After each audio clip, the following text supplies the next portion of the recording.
Megastar Shakib Khan যে স্বপ্ন নিয়ে এই বিপিএলটা দলটা কিনছে সেই স্বপ্নটা সম্পূর্ণ নষ্ট করে দিয়েছে তাদের যে ওস্তাদ যে দাঁড়িয়েলা ওনার নামটা আপনারাই কমেন্টে জানাবেন। ওনারা সেই স্বপ্নটা সম্পূর্ণ নষ্ট করে দিয়েছে এবং তার সাথে সাথে তিশারারে ক্যাপ্টেন দিয়ে এবং আমাদের লিটন দাসকে ক্যাপ্টেন না দিয়ে তাছাড়া এই টিমের যে যে টিম ম্যানেজমেন্টের যে সমস্যাগুলো এই সমস্যাগুলোই সব কিছু ক্ষতিকর। শাকিব খানের যে স্বপ্নটা নিয়ে আসছে সেই স্বপ্নটা এই ওনাদের মতন কিছু কিছু চামচাও আছে তারা শেষ করে যে শাকিব খানের যে সম্মানটা নিয়ে যে স্বপ্নটা নিয়ে আসছে যে বিপিএল দলটা সে একটা পর্যায়ে নিয়ে যাবে সেই পর্যায়ে নেওয়া তো দূরের কথা, কোনো পর্যায়ে নিতে পারে না যে মানুষের সমালোচনা ছাড়া কিছুই শুনছে না। শাকিব খানের যে কেন শাকিব খান দল নেছে, একটা দল নেছে সুজনকে কেন কোচ দেছে, মানে শাকিব খান যে বলতেছে যে কে দেশের সুজানের মতন কোচ। এই যে স্বপ্নটা নিয়ে আসছিল যে লক্ষ টাকার প্রমোশন করে দিয়েছে, 1 কোটি টাকার প্রমোশন করে দিয়েছিল শাকিব খান, 1 কোটি টাকার প্রমোশন শুরু হয়েছিল বিপুলে শাকিব খানের হাত ধরে। সেই স্বপ্নটা সত্যি বাস্তবায়ন করতে পারে নাই। যে স্বপ্ন নিয়ে এসেছিল শাকিব খান সেই স্বপ্নটা পূরণ করতে পারল না। তার ক্রিকেটার তো এক্সের খারাপ ছিল না।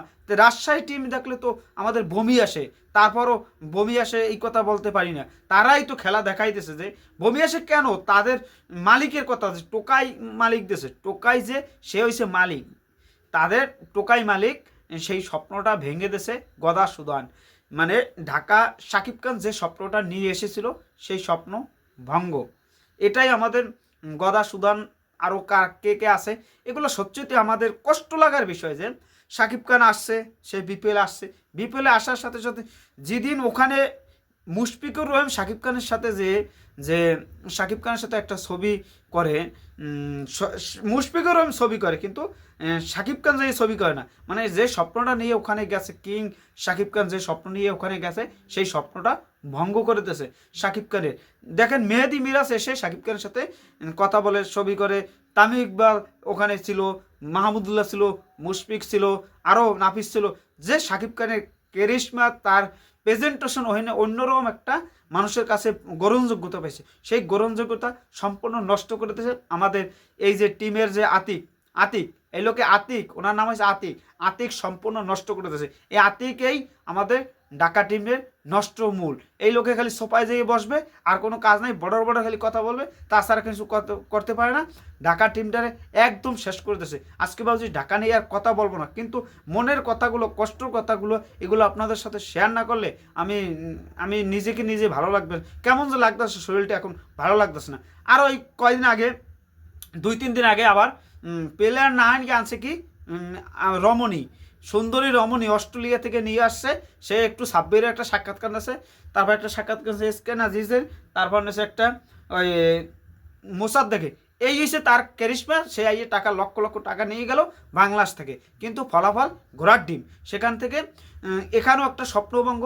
এই সমালোচনা আজকে যে কি সমালোচনা শুরু হবে, এই সমালোচনা যারা করবে তারা তো মূর্খর মতন সমালোচনা করবে, কিন্তু আমাদের দায়িত্ব, আমরা যারা সাকিব ভক্ত সাকিবিয়ান আছে তাদেরও তো কিছু দায়িত্ব আছে যে এইটা আমরা সামনে কিভাবে ভালোভাবে আবারও নতুন বছর নতুনভাবে শুরু করতে পারে শাকিব খানের তার ঢাকা ক্যাপিটালস। এটা নিয়েই আমরা পথ চলতে হবে। এই বছর যা না পারছি, কথায় বলে না যে আসছে বছর আবার হবে, এই কথাগুলোই বলে আসছে এই আগে থেকে, সেই কথাই আমাদের বলতে হবে। কিছু করার নেই ভাই। আমাদের ঢাকা ক্যাপিটালস অলরেডি বিদায় নিয়েছে, সেটা তো জানেনই।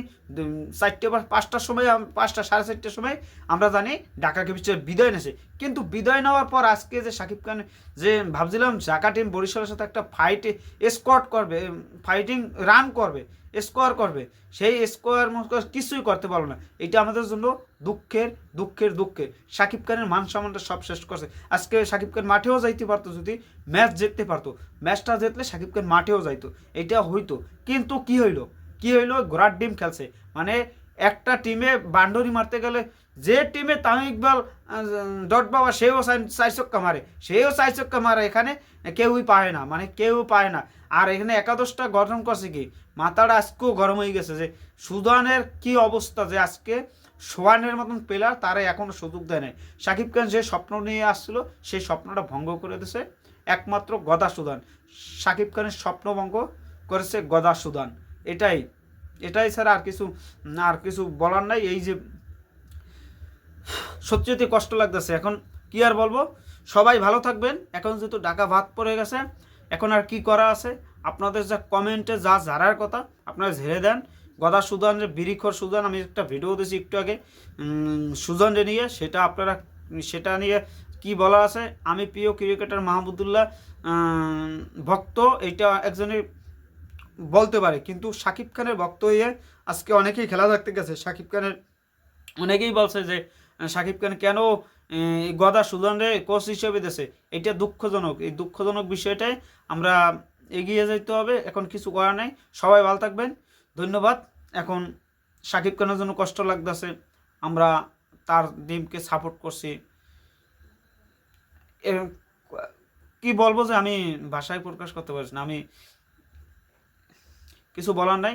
সবাই ভালো থাকবেন, ধন্যবাদ। গদা সুদান আপনিও ভালো থাকবেন, আপনিও এরকম যে দলে যাবেন সেই দলটা একদম নিশ্চয় করে দেবেন, এটাই আশা রাখি, প্রত্যাশা রাখি। আর আমাদের তিশারার ক্যাপ্টেন দিয়ে আমাদের জীবনটা তছনছ করে দিয়েছে, লিটনটা ক্যাপ্টেন না দিয়ে। ভালো থাকবেন সবাই।